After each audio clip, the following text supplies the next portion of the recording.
What's good, man? Peanut, bro. I'm a huge fan, dog. I ain't never really got to kick it with you, dog, but good to meet you, man. Oh, you too, boss. You too. Huge fan. Roman, what's up, bro? You know how I feel about you, dog. I love you, man. How you doing? Yeah, I'm good, man. You know you my guy. So when they told me it was y'all, I said, hell yeah, let's make it happen.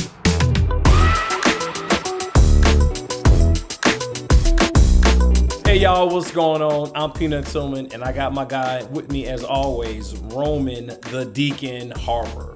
Harper, what's going on? Tell him. What's up, man? You know what, man? I appreciate that. It was a short intro. You didn't give me 3 or 4 different nicknames. I would take Deacon being from Alabama. That is like the highest of compliments. Growing up in the Baptist church was to be called brother or deacon Roman Harper. So yeah, I appreciate Baptist that churches, first and y'all foremost. know y'all be in church about 3-4 hours on Sundays. Hey, every deep Sunday. South. Every Sunday, you know what I'm saying? Every Sunday. At least my church wasn't the one where everybody was just running. Everybody had the Holy Ghost running around. So at least when somebody Shabbatanoska, you believed it because it was like one every couple Sundays. Tongue. So it was good. Shabbatanoska, amen, hallelujah.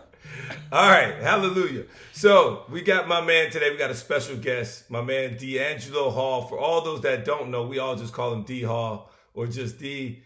He is a great friend of mine. I've got to know him through the past couple golf tournaments. He's got a pretty decent golf swing, but it's more about all the fun and the giggles we have when we get together. His second acts include being a commentator on different networks, doing radio play-by-play for the Washington Commanders, and he's currently an analyst with the NFL Network, a 14-year NFL vet. First round pick, 8th overall. I believe he was the first DB in 2004 taken. A 3-time Pro Bowler and once picked off Jay Cutler 4 times in one game. In the Bears of 2010. I remember that one. It almost reminded me the same time when we went to the Pro Bowl and I actually played beside this guy. And I literally walked away saying, this is the most athletic, best DB I've ever seen in my life. The guy's feet are amazing. His ball skills are amazing. And he can run. It's just all about, does he actually really want to play today? I think he did want to play that day. And when he did, you saw what you got.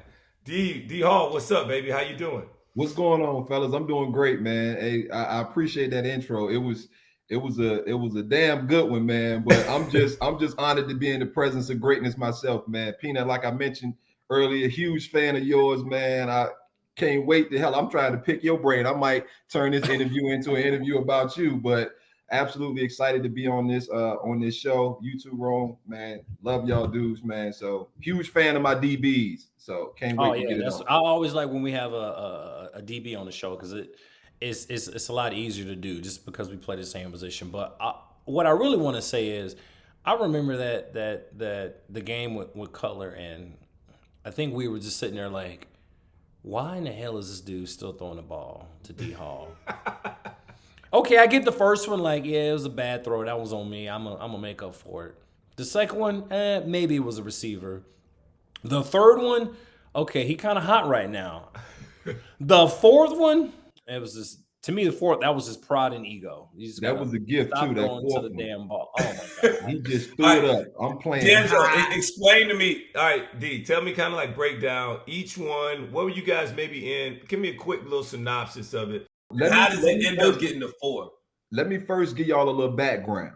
So I played Jay Cutler probably 2 years prior to that when I was in Oakland, right? That half a year I played in Oakland. And when he was in Denver, one of his top receivers was Eddie Royal, V-Tech guy. I didn't play at Tech with Eddie, but I knew all about Eddie. I knew Eddie was a really good receiver. But because we're Oakland, all we played was man. So Mike Shanahan got us, running all over the place. Like he's got all type of motions and like we're in straight man. So I'm yo-yo motion. I'm running back and forth. And so they killing us. Eddie probably had, 8-9 catches. So I'm sure Jay Cutler probably like, ooh, D Hall coming to Chicago. I lit him up when I was with Denver, right? So he just kept coming to the well. First one, I'm on Devin Hester. Devin runs like a little curl route. I'm in like a man coverage. But Devin being new to the receiver position, he just didn't come back to the ball. So I was able to kind of beat him out his break. He was sitting there waiting on the curl.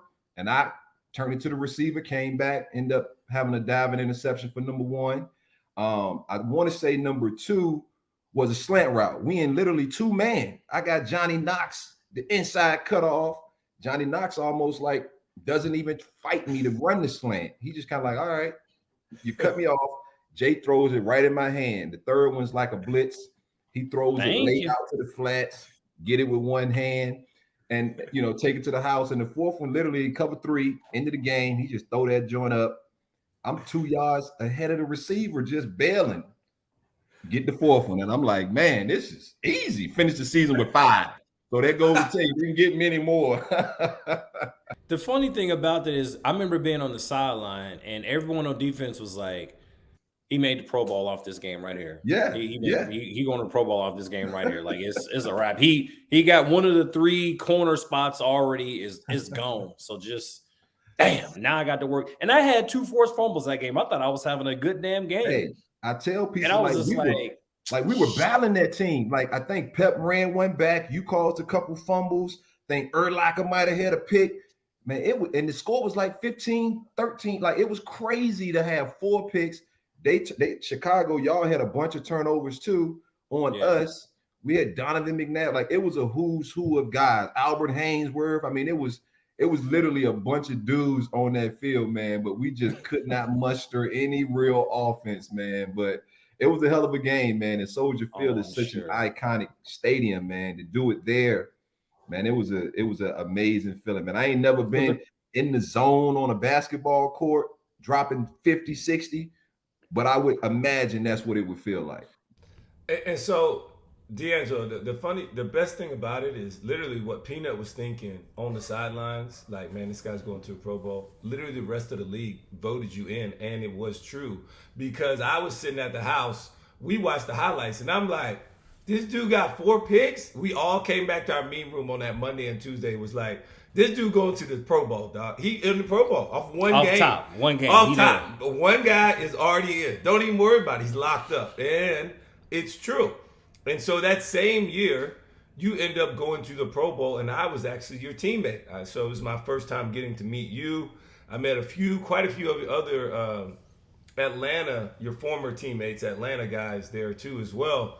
And so we're all there. Everybody's hanging out. And this was the first time. So I'm supposed to be getting paid pretty soon. I was the youngest DB there. It was like Adrian Wilson. But you look the oldest, though. The best thing is that everybody's there, and we start remixing coverages. They're like, all right, you can only run so many coverages in the Pro Bowl. And Adrian Wilson and who else is the other safety? I think Antrell Rowe. They all were like, we're going to start doing something else. So, dude, literally this guy DeAngelo just was sitting on everything. And, like, had another, like, 3 picks or something. Like, something crazy, right? Like, another game, he was in the zone. And I literally walked away like, this is the most talented guy I've ever seen in my life. He was like, hardly working a little bit. It's Pro Bowl, so you're not going too hard. But it's just like, this guy's ball skills are immaculate. And so I just wanted to share with that. And what was it like that day as well? Because you were also in the zone. You celebrated, you got the MVP. You got all your family, your kids. Everybody was there. I was kind of envious, kind of jealous. I did. I always, ever since my rookie year, right, when I was wanted to make the Pro Bowl and I kind of had it in my head, right, it was such a big deal when we were playing. It was such a huge honor. Everybody said, man, I can't wait to go across the water, right? And that was the thing to try to get to the Pro Bowl. It was kind of the measuring stick. And so, yeah, man, it was such an honor for me to go. I had to make sure I included everybody who kind of helped me along the way. And so, yeah, I always kind of had brought a crew. And I just remember thinking, man, if they throw this rock, I'm gonna have a chance. And I remember telling everybody all week, like, bro, I'm gonna try to go get this MVP. Like, they throwing it in the air, like I'm gonna try to get some picks. And yeah, they ran a deep post, and I was able to stay on top. Like you talked about the ball skills, man. That was something. Even now, watching football, man, and watching DBs not play the ball is so frustrating. Being a dude who played the ball in the air, because like a lot of them silly penalties is just a comfort thing, right? You're in perfect position, just get your hand around. Or I see a guy go put one hand out and knock it down when you very easily could have put 2 and intercepted it, man. I was always taught at a young age, man, get the football. Like, it's value in getting the football. And so, yeah, that Pro Bowl, man, I just remember even when I tackle people, right? I had Wes Welker on the sideline and I went to form tackling him, and I'm like, oh my God, I feel that football. And then, got the, this little strip, got the football out.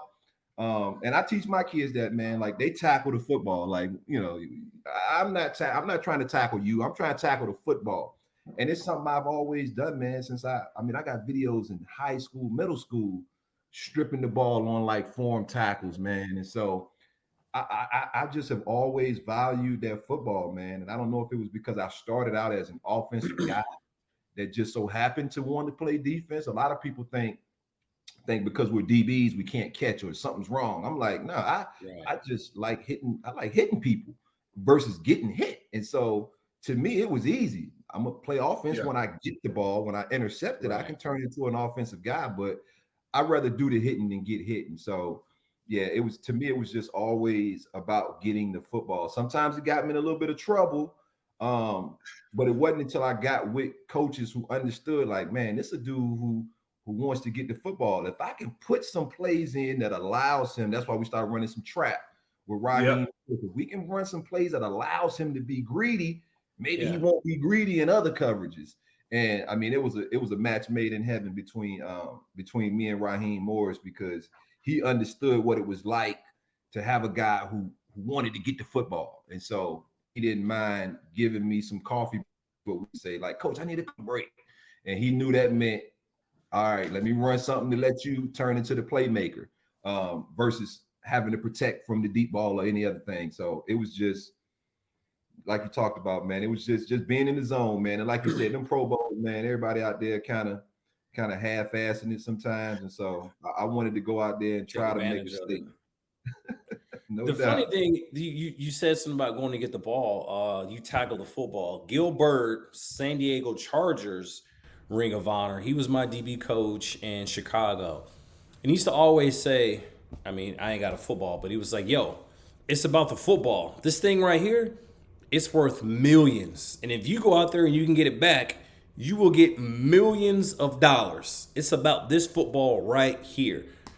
He's like, when that ball is in the air, it's anybody's. But my mindset is, that's my damn ball. I'm going to get it. When the ball is in the air, I become the receiver.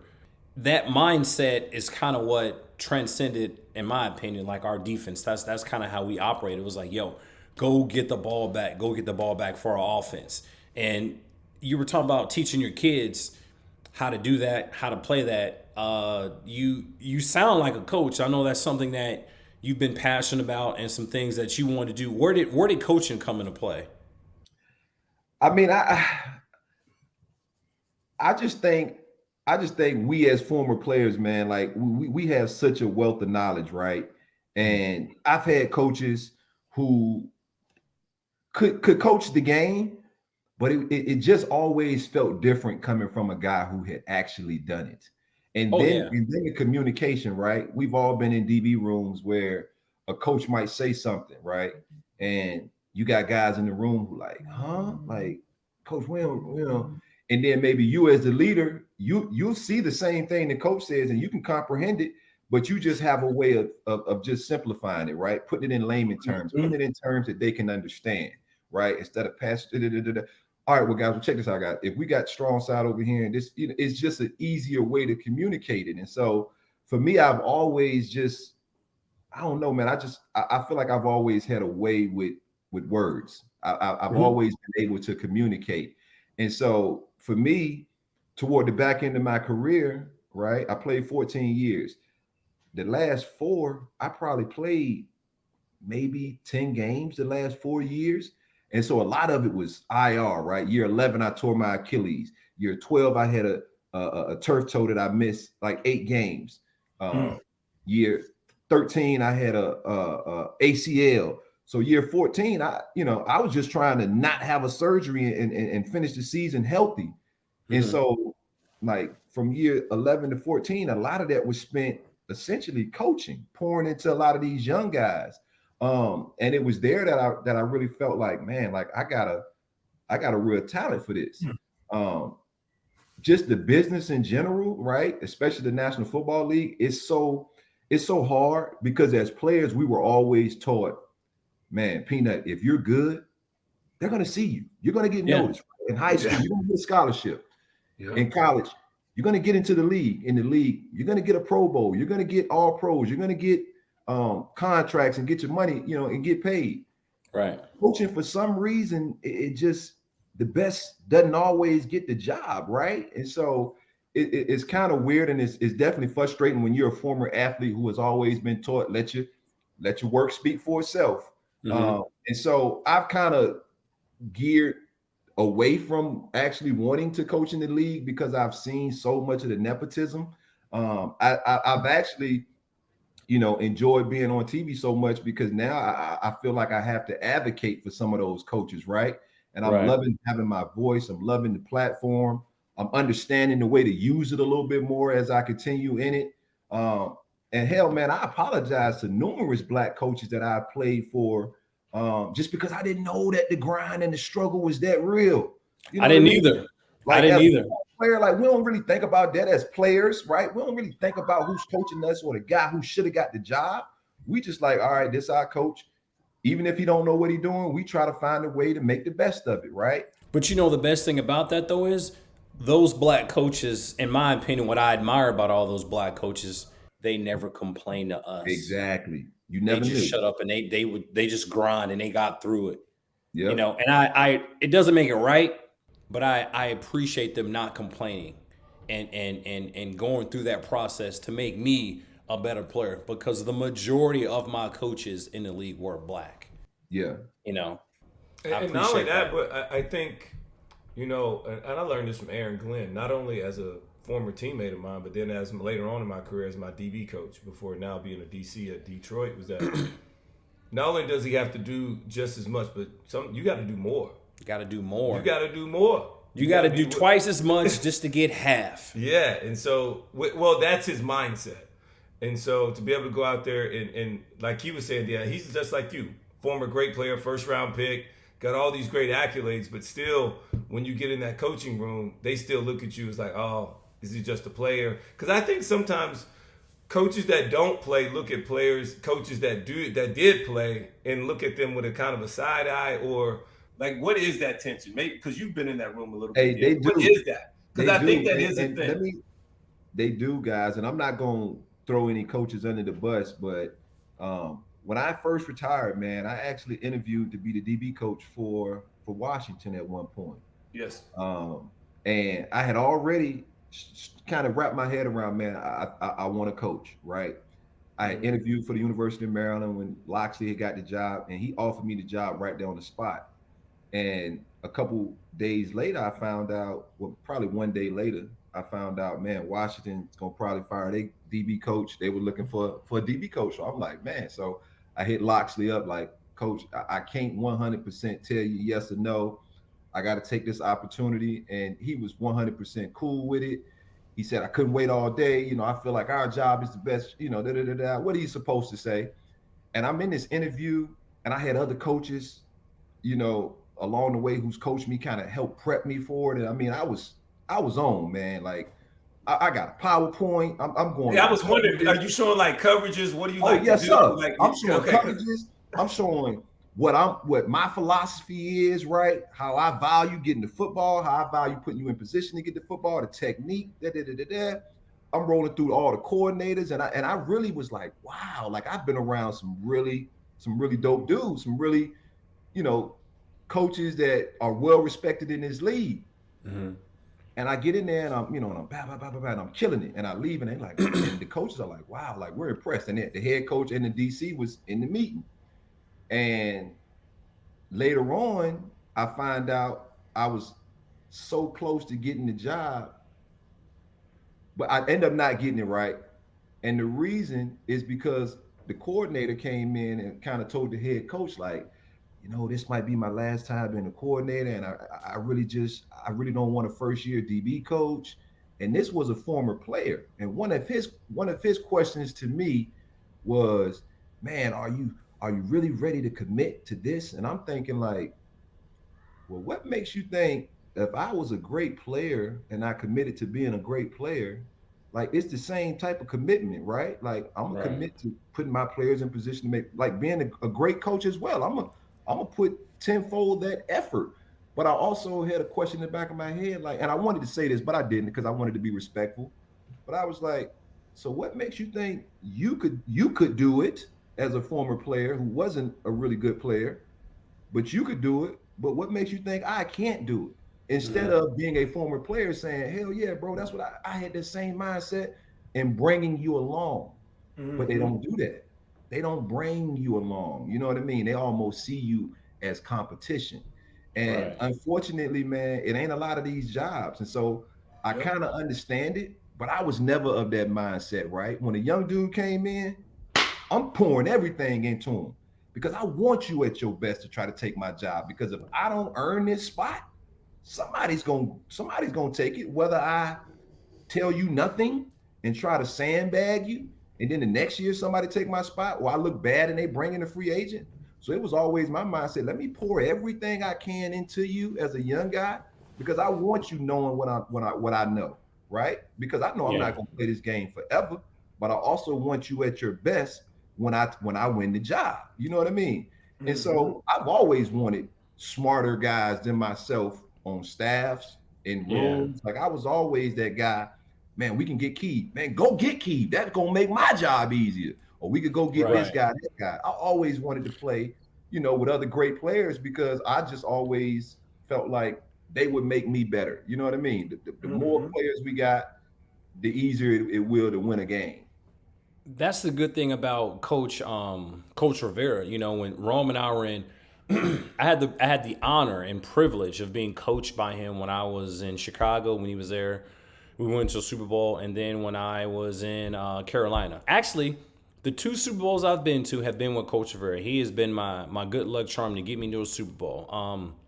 But his whole coaching philosophy is I need to bring my coaches up. My goal as a head coach is to coach my coaches and help my coaches become head coaches. I want my coaches to be head coaches with me. And you would see him let the youngest guy, the most rookie guy on the staff, get in front of the team and have a 10-minute conversation with the team. And it was the coolest thing. And I really liked how he would lead. And because I think he used to always say, you never want your first opportunity to have the room when you get it for your first job. You want to be able to do it as like an intern or a graduate assistant. Like you want to have all that experience going into becoming a DB coach. So by the time you become a DB coach, it's like, I already know how to do a room. I've already had a room before, you know? So with all that being said, all the work that you have to do, all these little side jobs and, starting at the bottom, working your way back to the top, D Hall, how do you feel about Jeff Saturday being the head coach? Just kind of skipping all that and going right to the top. And no disrespect to Jeff I Saturday. mean, I and don't think I don't think he's a bad person exactly. or anything. Tina, This is not a knock on Jeff. It ain't nothing that I'm It's not saying that relevant. at all. It's absolutely. relevant, though. And look, I know Jeff personally. Like, Yeah. love Jeff personally. Like, that's my dude. Like, I hit him up when he got the job. I've talked to Jeff prior to that about a lot of things. When I was living in Georgia before I moved to Virginia full time, Jeff was 30 minutes from me. And so, like, I got a great relationship with Jeff. And I'm 100% so hype that a dude who had no coaching experience as a former player could stand on that shield and say, yeah, like, this is what I do. Like, when people ask me, like, can a guy? I'm like, hell yeah, a guy can do that. Now, what sucks is that a black, and I hate to say this, but a black It's the truth, though. player would never get that chance. The Right. same way I love John Lynch. I could call John Lynch right now and get John on the phone. John has asked me to come out and be a part of the 49ers front office because at one point I had aspirations of being in the front office, right? But for him to come from the booth and get that opportunity, like the black former player just don't get that opportunity, man. Right. And it sucks. It sucks. And so I'm hyped for Jeff. And I think he'll do great because at the end of the day, them players want a dude who's been through the fire. Like they want a leader. And that's what people don't understand. Like as a head coach, yeah, I got to know X's and O's and I got to know game plans and all this, but I'm a CEO, man. Like I got to be able to manage relationships. I have to be able to communicate. I have to be able to lead men. And Jeff's a hell of a leader. There's a lot of former players that are great leaders. Like I think about the NBA and I look at all the guys who are helping build rosters in the NBA. All these former players that are GMs, presidents, and head coaches with no experience. Just, man, I've been in that locker room for 15 years, man. I know what it's supposed to look like.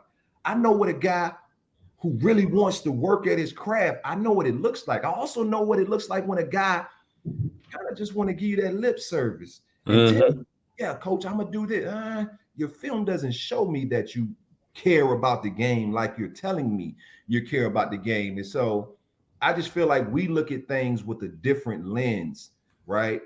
Like when I'm looking at a player, I'm looking at scheme. I'm looking at, what does he do well? I'm looking at, can I put him in position to be successful? Because we all know if I can put you in position to be successful, you're going to be confident.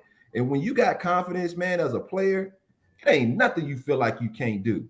And so there's a lot of these little things that I feel like council pushers just don't really comprehend. And I know I'm kind of off subject, but no, you're speaking mine, bro. But Jeff got an opportunity because of his relationship. And because of no black ownership, it's hard to have a genuine relationship from a guy who can really 100% relate to you. And the best way I can describe it is when I was doing a lot of front office like training and stuff, I was talking to a lot of former GMs and presidents, and they were just, they were telling me like when you're in there talking to the owner, like the owner don't really know football. So he's not trying to be wooed by X's and O's. Like he's been wooed by his life experiences and his conversational skills. And so I'm gonna throw Arthur Smith's name in the bank because in the bucket, because I know Arthur Smith. He's the Falcons coach. He was a low level like QC when I first got to Washington in 2008. And I didn't know who Arthur Smith was. I didn't know him from the Man on the Moon. And somebody was like, oh, his daddy owned FedEx. I say, for real? Yeah, his daddy, Fred Smith, like literally owns FedEx and is a part of Washington's ownership group. That's how he got a job. I'm like, for real? Yeah. So his dad's a billionaire who has been trying to buy a team for years and possibly still might, right? They're based out of Nashville. And so for Arthur Smith to go in there and talk to Arthur Blank, it's a different conversation when he's interviewing, right? Right. Arthur probably knows his dad in some circles, but it's a different conversation that those guys are having versus, say, an Eric Bieniemy who goes in to have a conversation with an owner. You know what I mean? And so it's so many life experiences that just we can't fully relate to. It's almost like, where'd you grow up at, right? And it's your background, and all those things kind of come into the equation. Is not just football. It's who that owner really feels the most comfortable with. And whether he admits it or not, any owner, whether they admit it or not, they're comfortable with who they're comfortable with, who they're around the most. No doubt. Unfortunately, it's not us. And now, DeAngelo, narrative and have some of us in that room, it ain't gonna change. Now, all that being said, and like I would agree with you 3,000%, because most people probably are used to, certain power structures in their own life or their own life experiences. So what they see or what they grow up with are kind of like what they're used to, and it's been successful for them. These are not just like middle of the road people we're referring to. So with all that, what you talked about the front office role. So where would you see yourself in a front office role when you did envision yourself there? Like, what was that looking like? Because I thought I wanted to be a GM at some point. Like, I mean, I don't know helping build rosters. My first year being retired, man, I actually interned in Washington's front office. So I got to go to the combine. I got to break down the DBs. And it was the year Jair Alexander came out, Denzel Ward. Who'd you like more, Jair Alexander or Denzel Ward? I mean, they both were studs. Now, a lot of people didn't know Jahir. And so my DB coach was his coordinator at Louisville. And so I had an inside. Crazy how small football gets. It's I know. crazy. Lorenzo Ward actually played at Bama, Whammy. And so coached me at Virginia Tech. And so I kind of had an inside track on how this kid's makeup was, like what drove him, right? That competitiveness, that edge that you have to have. And I kind of had that same inclination when you talk about JC Horn, right? Mm-hmm. Absolutely love Pat Surtain. Love him to death. Technician, great corner. It was just something about JC game that I just always put JC ahead of Surtain for the simple fact I felt like he was more the kind of player that I would like on my team. Not saying Surtain wasn't better, and I still think probably Surtain's better for sure. But it was something about that dog mentality that he told me, man, he just always wanted to compete, D-Hall, no matter what. And I'm like that's the same thing they told me about Jahir, right? He just always wanted to compete. Denzel was better, smoother, faster. A lot of these other things, probably more polished. But it was something about Jahir Alexander that just, when I watched him on film, it resonated with me. And it was the same thing about JC Horn. And I say all that to say, as a front office guy, because we've been in those situations on a field, watching guys come in, young guys come in, it's crazy because we can see it in guys. We can see the little things, the little nuances that a guy might do that the untrained scout, he don't know what the hell he really looking at. Like he's looking at a list that tells him who need to be this tall, he need to run this fast, it's 40. Okay. He's so-and-so. He's so-and-so because his size and weight and height. No, his game ain't so-and-so. You know what I mean? Yeah. And so it's just, it was always building rosters, man. And it was building rosters with the mindset of not only athletically, how do you fit in my scheme, but personality-wise. How many guys have come in your locker room personality-wise that great player, but just didn't fit, right? We had an Albert Hainsworth at one point. Dog, great player. But he was never going to work with Mike Shanahan. And so it just threw off the whole vibe of the locker room. You know, it threw the whole vibe of the locker room. And so there's a lot of those things when you talk about trying to build a roster that I don't think the average person really takes into consideration. They just think we're playing Madden, just plug him in and he can do it all. He's a 95 overall. He's a great player. We're going to plug him in. He's a zone corner. We play man. Probably not going to work for him. You know what I mean? Like Josh Norman. We needed him to do stuff a little different than how we do things. Coach, we can make him a great player. We just got to put him in position to make them plays. Put him in man and tell him get out and break with cats ain't really what he going to be great at. No. And so you just got to find your niche, right? Put a guy in position to be successful and he'll be an all-pro for you. I mean, I did a little bit of broadcasting, talking on TV, and it was cool. It was fun. And people always ask me, "Oh, why don't you get into coaching? You'd be a great coach." And I think I'd be decent at it at best. I mean, I know what I'm talking about. I know what to look for. As you were saying, like we see things through our football lens. We don't just watch games like, "Oh yeah, he caught the ball, cool." Like I'm looking at, quarterbacks outside the pocket. Okay, he's 12 yards on the field. I can push my receiver down. I don't, I'm looking at all these little things. Which one are you more passionate about, broadcasting or being a coach? That's a great question.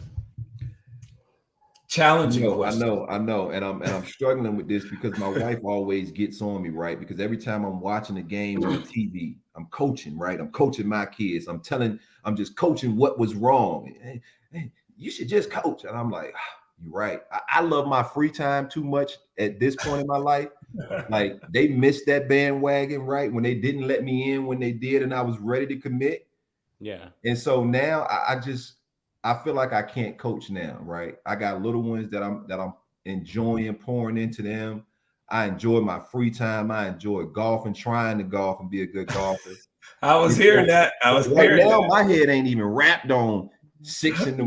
to 8 p.m. Like that's a grind. I don't think people realize that. Yeah. They don't realize the grind that coaches the grind put into it. That's why I don't want to do it. It's too much now. Y'all work 12-hour days. They work 12-hour days, Peanut and D Hall, to get like one steal of a play. Like 12 hours to set up a player for one play. And don't let them mess it up because they gonna let you know. Oh, Like, well, bro, hey, man, It ain't for me. hey, It ain't I for probably me. fight one of these players. They mess it up after I done got there and spent all that time trying to help you make a play. one play.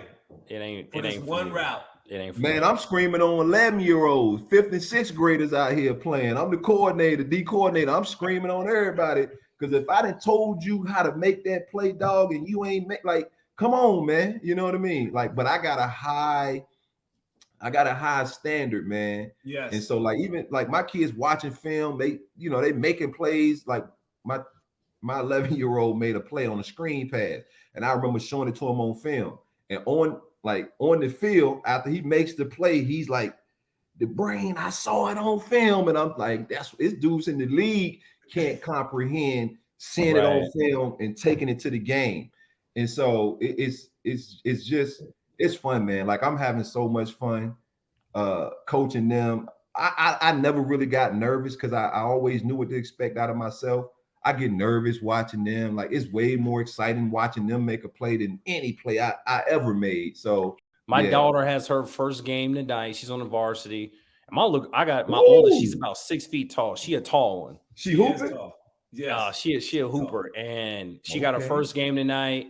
And you are 1,000% right. When your kids are playing and they're doing things and they're making plays, it doesn't even compare to what you did when you made a play and you got 80,000, 90,000 people screaming your name. It's me, a couple of other parents in the gym, and I am just like, I am on 10. So excited for my kids. It's one of the coolest things. So we're gonna pay some bills. We're gonna take a break, and when we come back, we're gonna talk about my calls, my cleat, and what you have yours for.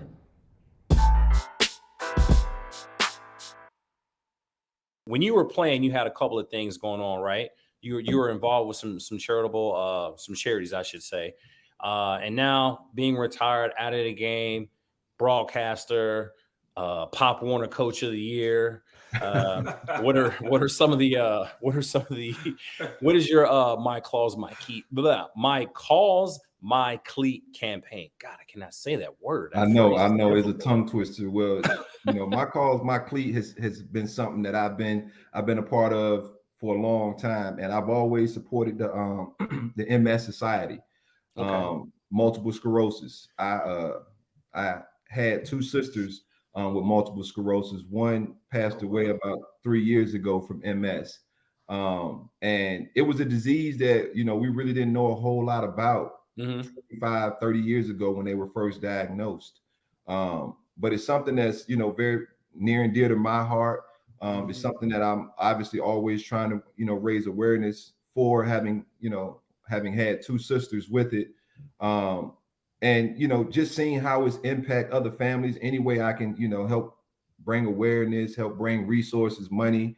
I'm always trying to help. Another guy who grew up kind of in my area is a baseball player named Ryan Zimmerman, who played for the Nationals for a whole lot of years, and his mom was diagnosed with MS2 a number of years ago. And it's been one of my missions, just trying to help bring more awareness, bring more attention. Like I said, just bring more resources. Because when we found out about it, it wasn't a lot of research, wasn't a lot of information to try to get better. And especially having a sister pass away from it. I seeing the way that affected my mom, seeing the way that affected our family. I just felt like it was my duty. It was my duty to kind of let my story be known and let everybody know that that you're not alone in this fight. You know what's really crazy though is that one of my former my pastor used to say something, and DeAngelo, you're a great example, is that once you're affected by something, you'll become an advocate for it. Yeah. And so hearing that story, I didn't even know that. Me and you know each other for years and didn't even know that. And sorry to hear that about your sister and stuff, but I think it's outstanding when players use their platform and all is as simple as some cleats, right? And that you bringing attention to these things and giving a chance for so many families that now, because like you said, more research has been done the way we can find and trying to help people ease into things that are going on in their lives. I think it's outstanding. And I did not know that, but I really applaud you for being such a strong advocate and standing up for that. It's outstanding. It's more than just a pair of cleats that you wear on your feet. No doubt. I appreciate it. So we got some quick hitter questions. So All these right. are quick bangers. Boom, boom, boom. First thing comes to mind. All right. All right. Who has the better golf swing, you or Rome? He know that. Probably wrong. He know that. I hate to say that too, but I'm working on it. I'm telling you, next year it ain't gonna be him. So Peanut, you gotta understand. We play in this shootout, bro, in Hershey, Pennsylvania. It's legit, bro. It's so fun, dog. Like we all go out there. We have such a good time, man. There's so many us like younger NFL guys, bro. We get to hang out with older guys, and we get to know each other through this. Like, this is how I got to know DeAngelo so well. And we really spend like 3 days, bro, and just like kick it. And it's great. But right now I do got it. I'm working too, though. I'm gonna be as much as we kick it, Rome, we have never been golfing. Well, because Peanut, you don't want to golf. We gonna golf next time we. He don't want DeAngelo. He don't want to golf. I brought him. Does he golf at all? No, he's been through 3 holes. Have you out there all day? Yeah, I don't golf with beginner golfers, bro. I'm sorry. Better have you out there all day. I go out there with 2 balls. I go out there with 2 boxes of balls. I don't even look for my ball. No, if it ain't on the green, I just drop where the next one is. Bro, I don't care. DeAngelo, we get through like 3 holes, 4 holes. He's like, man, I'm bored. Like, we done. I'm like, bro, we gotta do the front 9. It's frustrating. Because you my guy.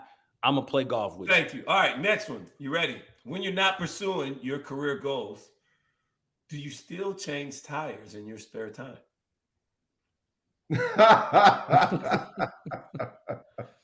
Yo. Now, this is a skill that I think most people need to have, but I want to know. I got to hear the story from this. So look, that's my oldest son. That was a couple years ago. My oldest son is 20.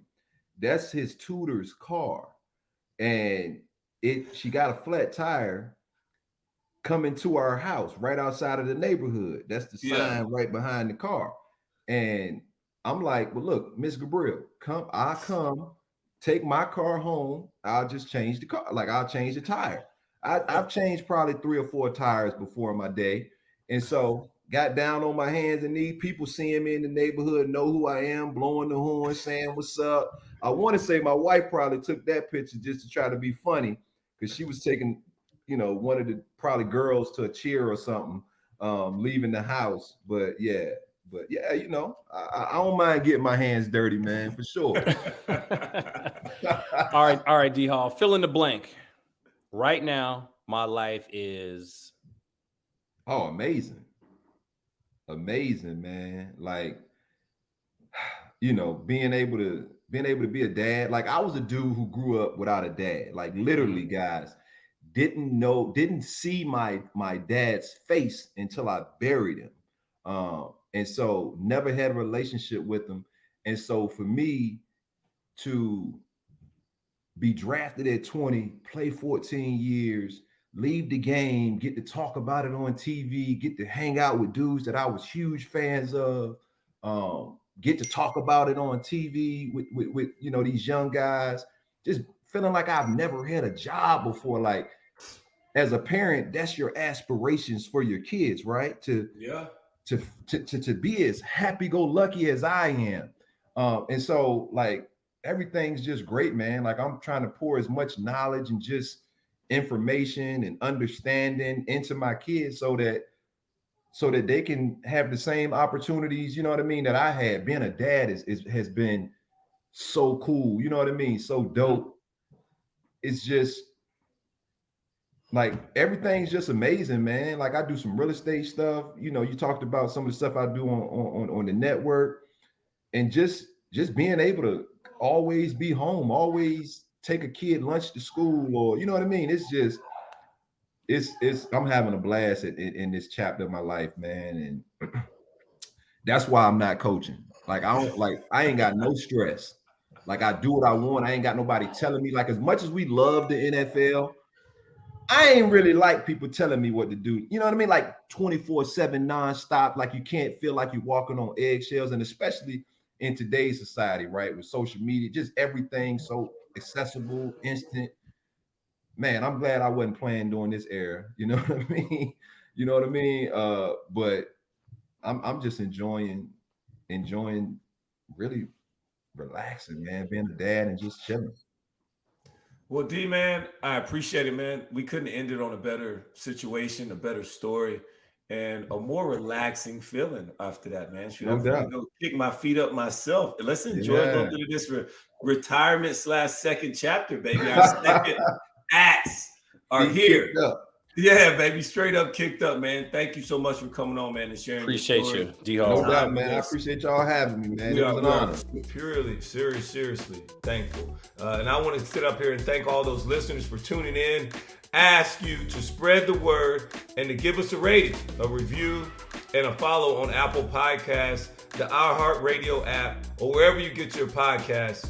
Thank you. Shout out to us in the NFL Players Second Acts podcast. Appreciate it. Thanks, D-Hall. No doubt.